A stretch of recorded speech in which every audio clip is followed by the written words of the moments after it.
आज हम लोग 10th स्टैंडर्ड का मैथ फर्स्ट का पेज नंबर 23 का एग्जांपल सॉल्व कर रहे हैं, जो कि थोड़ा हार्ड होता है। इक्वेशंस है लीनियर इक्वेशन का इनटू वेरिएबल्स का, इसीलिए हम इसको सॉल्व कर रहे हैं। चलिए पढ़ते हैं क्वेश्चन को। अ boat travel 16 kilometre up streams and 24 kilometre down stream in 16 hours. The same boat travel 36 kilometre up stream and 48 kilometre down stream in 13 hours. तो हमें फाइंड आउट करना है speed of water current and speed of water boat in still water.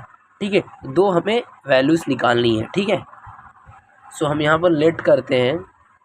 Late हमने speed of boat जो है उसको हम मान लेते हैं x किलोमीटर पर आवर।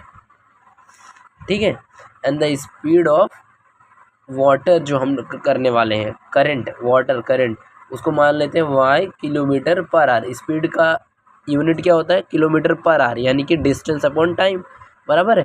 तो ये हो गया स्पीड ऑफ बोट, ये हो गया अपना स्पीड ऑफ वाटर। ठीक है, अब हम speed of boat in down stream, जो पीछे की ओर चल रही थी स्पीड ऑफ बोट जो है, अब क्या करेगा? बोट और वाटर दोनों साइमल्टेनियसली होते हैं, चलते हैं। तो हम एक फार्मूला पहले देख लेते हैं। स्पीड इज इक्वल टू क्या होता है? डिस्टेंस अपॉन टाइम होता है, बराबर। इसी के हिसाब से हम चलने वाले हैं। ठीक है, तो स्पीड ऑफ बोट हमारे पास क्या होने वाला है? Speed of boat in down stream, हम ऐसे एरो दिखाएंगे डाउन स्ट्रीम, क्या होगा?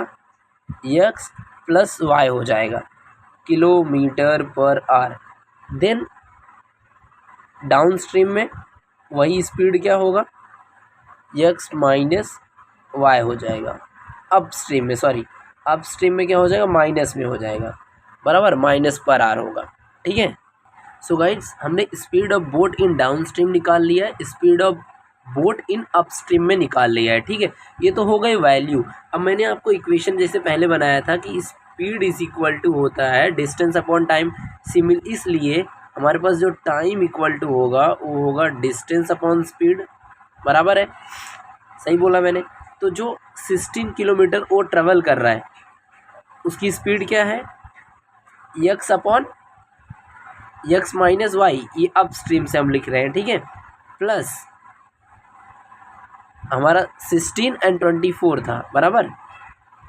डाउन स्ट्रीम में 24 किलोमीटर चल रहा था। x प्लस वाई कितने आवर्स में? 6 आवर्स में। ये पहला इक्वेशन बन जाएगा, बराबर है। दूसरा हमें जो बोट थी, दूसरा कैसी थी? ये पहला इक्वेशन बन गया। दूसरे बोट, वही सेम बोट क्या हो रहा था? 36 किलोमीटर अप स्ट्रीम चल रहा था, 48 किलोमीटर डाउन स्ट्रीम चल रहा था 13 आवर में, राइट। तो दूसरा इक्वेशन क्या बनेगा? ये इक्वेशन कैसे बना? आपको ज़्यादा कन्फ्यूज होने की जरूरत नहीं है। ये डिस्टेंस है अपॉन स्पीड है, जो स्पीड हमने यहाँ पर निकाली है। अगर वो अप स्ट्रीम में है तो ये माइनस वाला होगा, डाउन स्ट्रीम में है तो प्लस वाला होगा, बराबर। दोनों को ऐड करके लिख देना है। तो दूसरी बोट का 36 है अप स्ट्रीम में, प्लस डाउन स्ट्रीम में 48 है 13 आवर में। ये हो गया हमारा सेकेंड इक्वेशन। ठीक है, अब हमें क्या करना है?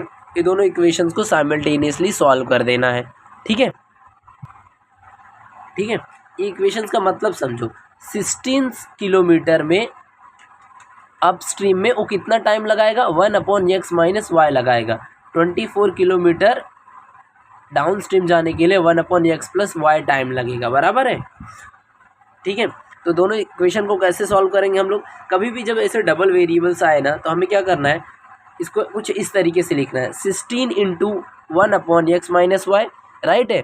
तो हम इसको क्या करेंगे? रिप्लेस करेंगे यहाँ पर 1 upon x minus y equal to m ले लेंगे, एंड या फिर कोई भी वेरिएबल आप ले सकते हो, and 1 upon x plus y equal to l ले लेंगे। ठीक है, तो हमें क्या मिलेगा? 16 यहाँ बच जाएगा, 1 अपॉन x माइनस वाई की जगह पे हम यम लिख देंगे, प्लस 24 यल लिख देंगे इक्वल टू 6। ठीक है, इसको मान लेते हैं equation number third. Second 36 M plus 48 N equal to 13, यहाँ पर लिख देते हैं 4। ठीक है, तो हमारे पास कुछ ऐसा। अब इसको साइमल्टेनियसली हम सॉल्व कर देंगे। ठीक है, फटाफट हमें क्या करना पड़ेगा? कोई भी एक वेरिएबल को सेम वैल्यू लाना पड़ेगा, या फिर यहाँ भी 24, यहाँ 24 आ जाए। ठीक है, यहाँ 16 आ जाए, यहाँ 16 आ जाए, ऐसे कर सकते हैं हम लोग। ठीक है, सो गाइस यहाँ पर अगर 2 का मल्टीप्लाई करेंगे तो 48 हो जाएगा। ठीक है, तो देखते हैं कैसे करेंगे हम लोग। इक्वेशन को हम ऊपर लिखते हैं, बराबर, फोर्थ वाला पहले लिखते हैं। 48 n इक्वल टू 36, ये हमारा फोर्थ इक्वेशन है, बराबर। इसमें हमें करना है 2 का मल्टीप्लाई, तो ये हो जाएगा 32m प्लस यहाँ 48n हो जाएगा इक्वल टू 6 2 जा 12, ये हो जाएगा फिफ्थ वाला इक्वेशन, बराबर है। अब देखो मैंने क्या बोला था, वेरिएबल्स जब कभी भी सेम रहते हैं, वेरिएबल के कांस्टेंट जो भी वैल्यूज़ हैं, जो भी उसका मल्टीप्लाई होता है यानी साइंस का, यानी प्लस प्लस क्या होगा, प्लस ही होगा, बट हमें माइनस करना पड़ेगा। ठीक है, तो माइनस करना पड़ेगा, तो नीचे के सारे साइंस चेंज होंगे, ये माइनस ये माइनस ये माइनस, ये कैंसिल हो जाएगा, और ये प्लस माइनस कितना हो जाएगा, 36 माइनस 32 कितना हो जाएगा, 36 माइनस 32 4m हो जाएगा इक्वल टू, यहाँ पर क्या हो जाएगा, 1 आ जाएगा, बराबर, 1/4 आ जाएगा आपका, m की वैल्यू 1/4 आ जाएगा। ठीक है, सिमिलरली हम m की वैल्यू इस कोई भी इक्वेशन में डालें, इसमें या इसमें, तो हमें n की वैल्यू मिलने वाली है 1/12।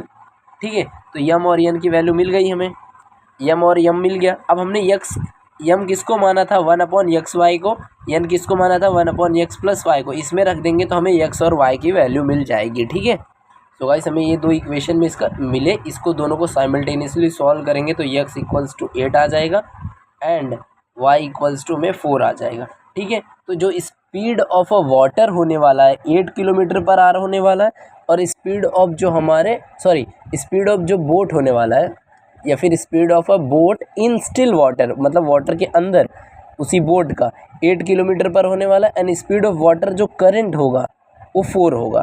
ठीक है, समझा? वीडियो अच्छी लगी तो ज़रूर लाइक करें।